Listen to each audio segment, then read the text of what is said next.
Ó.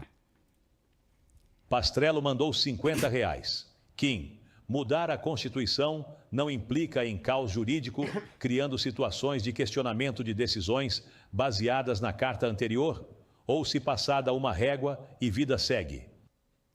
Não, pelo contrário, né? O caos jurídico é o sistema que a gente vive hoje, né?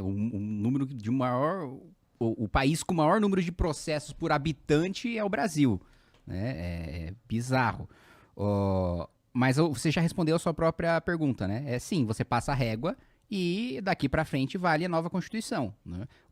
Tudo que foi decidido sobre a Constituição anterior tá consolidado. Eu processei o Igor, ganhei o processo sobre a Constituição anterior, acabou.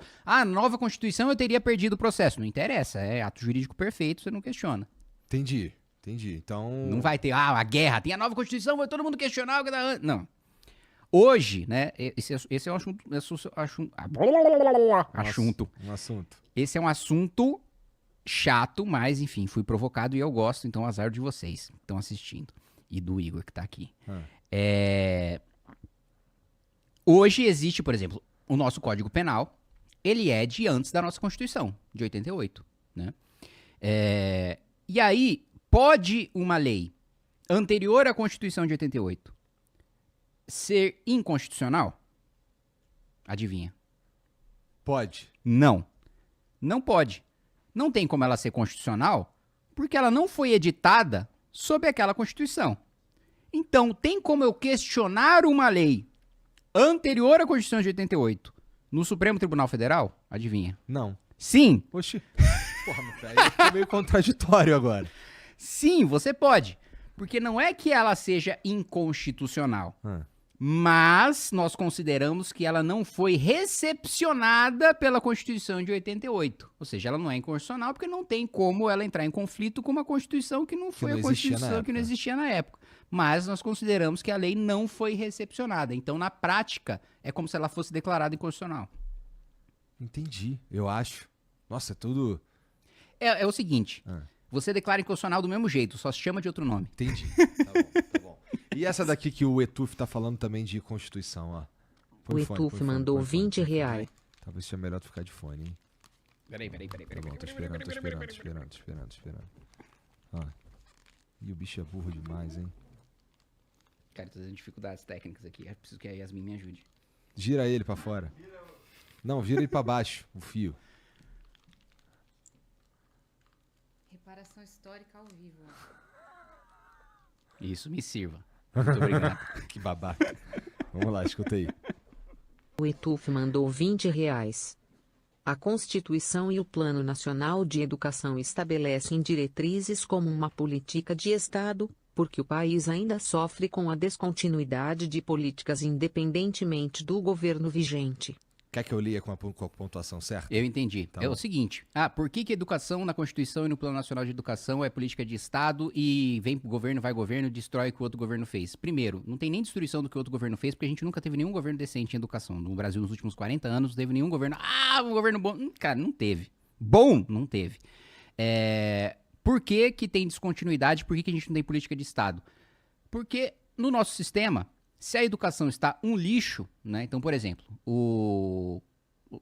faz um ano, acho que o Haddad foi lá na Câmara, eu convoquei ele, e ele quis falar, porque você fica falando dos meus números, dos meus dados e tal, eu fui ministro da Educação, tantos anos, o mais longevo, aumentei em 4 vezes o investimento em educação, não tem ninguém que tenha aberto mais colégio técnico, mais universidade, mais Instituto Federal do que eu, bababi, bababá. Eu falei, ministro, você quadruplicou, né, o investimento em educação e entregou o Brasil nas piores colocações no PISA. Então você teve a proeza de gastar 4 vezes o que se gastava antes e a gente continua na lanterninha de ciência, matemática e leitura. 50%, Igor, da população brasileira, segundo o PISA, não tem um nível baixo de leitura. Está abaixo de baixo. É um nível que a OCDE considera que você não é capaz de exercer a sua cidadania. Entendeu? Você não entende os direitos que você tem. Metade da população brasileira não tem uma capacidade de leitura suficiente para entender sequer como funciona o sistema eleitoral. 73% não tem essa habilidade em matemática. Então, 73%, uma maioria folgada ali da população brasileira. Não é que sabe, eu também não sou um grande gênio de contas, assim, mas... Né, Mas uma regra de 3. com uma regra de 3, né? Uma fraçãozinha simples ali, a gente se vira, né? Uma equaçãozinha de segundo grau ali. Terceiro já fica mais, já esqueci. E a teoria da incompletude? Essa tu manja? Não manjo nada. Tá bom, então vai lá. Um Bhaskara, né? Um Pitágoras, né? Vou pegar uns quadrados de cateto, beleza. Agora, não sabe fazer somas, subtrações e multiplicações simples. E aí esse cara vem dizer que, abriu um monte de universidade, parabéns. E o nível da educação continua um lixo. Razão, não existe responsabilização por mau resultado no Brasil. Não existe. Legalmente, ninguém vai preso, ninguém perde o cargo, ninguém perde direitos políticos, ninguém tem que pagar multa se eu sou um secretário eu não preciso nem falar do ministro, se eu sou um secretário de educação do município.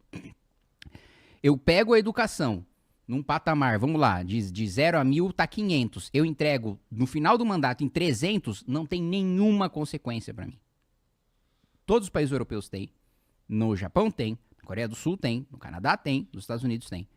Todos têm responsabilização. Aqui não. Aqui, teoricamente, né? Teoricamente, você só é responsável se você roubou. Se você agiu com dolo. Não, eu causei um dano aos cofres públicos, né? Ou... eu fiz uma coisa tão grotesca, aliás, nem isso mais é improbidade, né? Isso é um ponto que você me perguntou sobre petistas e bolsonaristas voltando junto. Na legislatura passada, né, o governo Bolsonaro propôs e petistas e bolsonaristas votaram e aprovaram o afrouxamento da lei de improbidade administrativa. Antes, você tinha um negócio que era culpa grave, que é o seguinte: eu sou um secretário de infraestrutura. Aí, na hora da licitação do asfalto, sei lá, eu contratei uma empresa de isopor.